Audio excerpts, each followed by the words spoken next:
Assalamualaikum warahmatullahi wabarakatuh.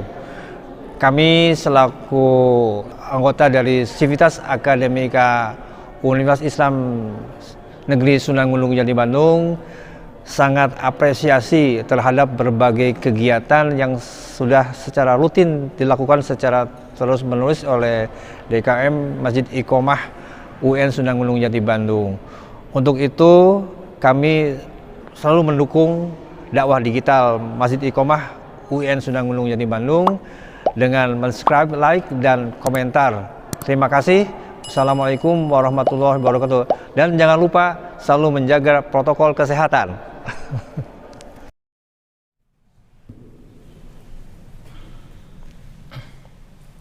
Bismillahirrahmanirrahim. Assalamualaikum warahmatullahi wabarakatuh. Alhamdulillahirabbil alamin. Wassalatu wassalamu ala asrofil anbiya'i wal mursalin wa ala alihi wa ashabi ajmain. Amma ba'du.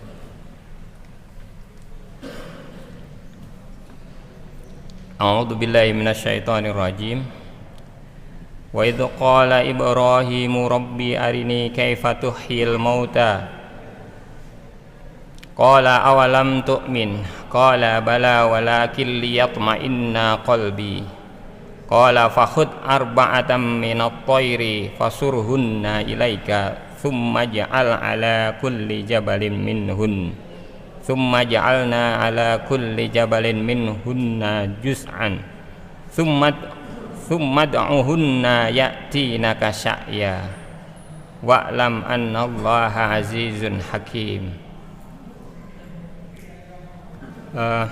Alhamdulillah kita bisa berkumpul di sini dalam kondisi sehat walafiat. Semoga kita semua senantiasa sehat, terhindar dari segala mara bahaya, baik gangguan makhluk nyata yang kelihatan maupun gangguan makhluk yang nggak kelihatan, baik berupa jin maupun virus. Mungkin saya akan menyampaikan suatu perenungan kecil, sebuah pertanyaan, karena setiap manusia saya yakin sering bertanya, dan saya pun sering bertanya. Pertanyaan ini muncul ketika saya waktu itu selesai sidang tesis tesis S2. Tesis waktu itu karena kemampuan saya yang terbatas, jadi tesis itu dikerjakan sampai hidup-hidupan gitu, bukan mati-matian. Kalau mati-matian saya udah nggak ada di sini. Hidup-hidupan berat sekali lah intinya gitu. Dan alhamdulillah selesai. Setelah selesai, akhirnya bertanya, mun Sunda nama nanaonan kikian teh gitu. Jadi ngapain gitu, berat-berat bikin tesis, apain gitu? Ada nggak perintahnya? Kadang bertanya begitu. Ada nggak pahalanya? Ada nggak perintahnya? Di tesis ke ilmu saya itu di computer science, ilmu komputer atau informatika. Jadi harus melakukan percobaan, belajar metode, kemudian nyari data, ngolah data, pokoknya mah gitulah hidup-hidupan gitu ya, pokoknya mah. Nah, kalau itu nggak ada artinya, nggak ada perintahnya, ngapain gitu? Akhirnya kan gitu. Pertanyaan itu ada dalam pikiran saya dan sangat kuat, kemudian Allah menjawab pertanyaan itu, alhamdulillah ya. Saya baca surat Al-Baqarah ayat 260 yang barusan saya baca. Tapi sebelum saya lanjutkan, ada kaitan dengan hal yang sama. Mungkin saya ditugaskan di Fakultas Sains dan Teknologi. Kalau bahasa Indonesianya Sains dan Teknologi gitu ya. Bahasa Inggrisnya Science. Bahasa Arabnya apa ya? Ilmu gitu. Sains itu ilmu. Dulu sebelumnya saya di tarbiyah, di matematik tadris, kemudian di informatika juga. Nah, kenapa ada sains di IAIN dulu gitu ya, sekarang jadi UIN? Kenapa ketika jadi UIN, Universitas Islam, harus ada sains? Apa sains itu berkait atau ada hubungannya dengan keislaman, atau ada hubungannya dengan wahyu? di mana kita ini katanya wahyu memandu ilmu, bukan katanya ya, memang sebenarnya slogan kita adalah wahyu memandu ilmu. Apa hubungannya gitu loh Fakultas Sains dengan wahyu? Nah, kalau kita lihat definisi dari sains itu definisi sederhananya ya suatu keadaan di mana orang itu tahu. Jadi sains itu suatu keadaan di mana orang itu tahu. Jadi kebalikan dari orang yang tidak tahu. Itu aja gampang kan. Tapi kalau definisi lebih ilmiahnya gitu ya. Lebih ilmiahnya dia adalah suatu sistem dari suatu pengetahuan yang meliputi kebenaran yang umum. Jadi di sistem pengetahuan yang dia itu di dalamnya adalah kebenaran umum atau suatu operasi, suatu kegiatan yang secara umum itu hukumnya berlaku. Itu sains. Dan itu didapatkan dari suatu yang disebut scientific method atau metode ilmiah. Loh, kalau begitu ada beberapa yang menggunakan kata sains ya, kayak kita fakultas ilmu sosial, berarti itu social science. Ya, itu social science. Harusnya berarti fakultas ilmu sosial berada di fakultas sains. Kan fakultas sains tidak ngomong sains apa gitu harusnya, tapi ya nggak tahu lah. Tapi ada juga definisi sains itu adalah ilmu yang mempelajari tentang physical world. Tapi itu sebenarnya didefinisikan lagi sebagai natural science gitu loh ya. Jadi kalau kita ngomong sains ya, dia masih bersifat umum. Ada social science, ada juga economical science, ilmu ekonomi dan banyak lagi. Nah, kenapa dia ada di sini? Karena tadi sains diperoleh dari metode ilmiah. Metode ilmiah itu apa? Metode ilmiah itu salah satunya adalah adanya pembuktian kebenaran yang dilakukan dengan cara mengumpulkan data dan melakukan percobaan berkali-kali sehingga diperoleh suatu kesimpulan, dan kesimpulan itu adalah suatu kebenaran yang bersifat umum. Jadi ada percobaan di situ. Kemudian tadi kembali ke pertanyaan saya, loh ada gitu perintahnya percobaan itu gitu. Oh ternyata saya bisa lebih tinggi dikit. Ya, ternyata jawaban dari pertanyaan saya itu ada di surat Al-Baqarah ayat 260 yang barusan saya baca. Dan itu di ayat itu dijelaskan mengenai nabi yang kita sebut sebagai bapaknya tauhid, di mana Nabi Ibrahim bertanya kepada Allah, ya Allah, aku pengen tahu bagaimana engkau menghidupkan yang mati. Kemudian Allah kembali bertanya, apa engkau tidak percaya? Itu kan. Nabi Ibrahim kembali menjawab, bala. Gitu. Walakin liyatma'inna qalbi, tapi saya pengen menguatkan hati saya gitu. Nah, di sini Allah perintahkan, ternyata Allah perintahkan untuk menyembelih 4 burung, dicincang, dicacah habis, dicampur, digalo, dibagi. Jadi bagiannya udah nggak tahu burung A, burung B, burung C di mana. Disimpan, dibagi 4 di mana itu udah bercampur, disimpan di 4 bukit dan panggillah burung itu. Setelah dipanggil, burung itu kembali menjadi 4 burung yang sama, ya, dengan komponen yang sama dan lain sebagainya.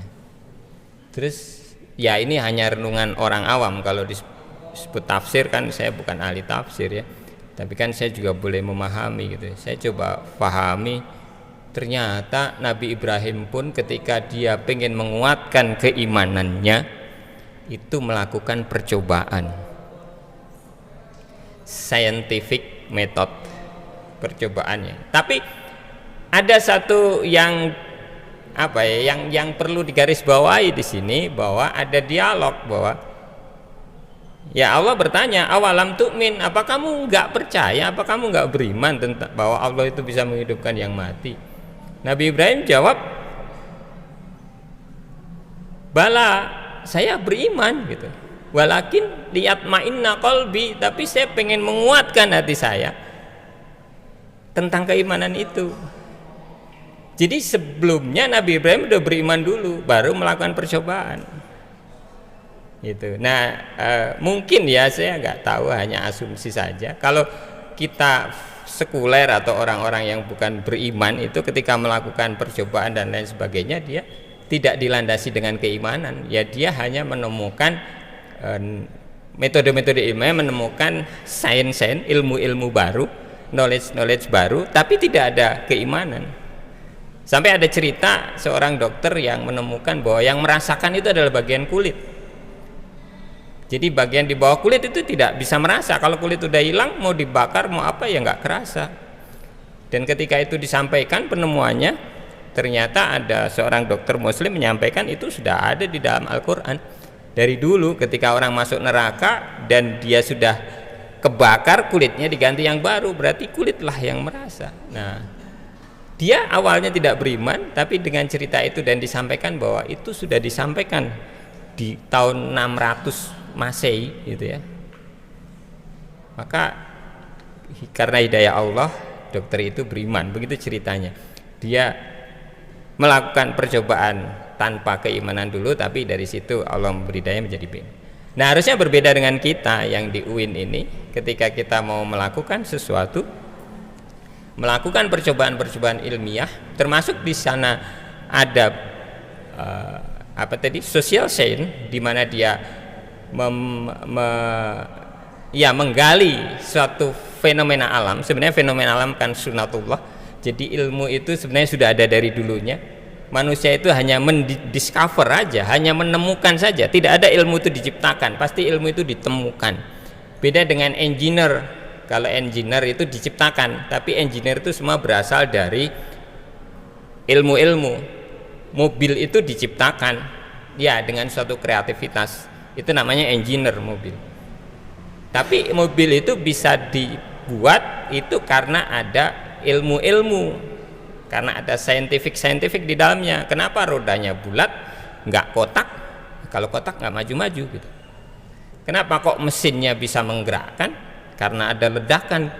Kok ledakan bisa menggerakkan? Karena ada roda gendeng. Pokoknya panjang. Dan itu ditemukan gitu loh. Dari dulu ledakan api dan lain sebagainya ada dari dulu.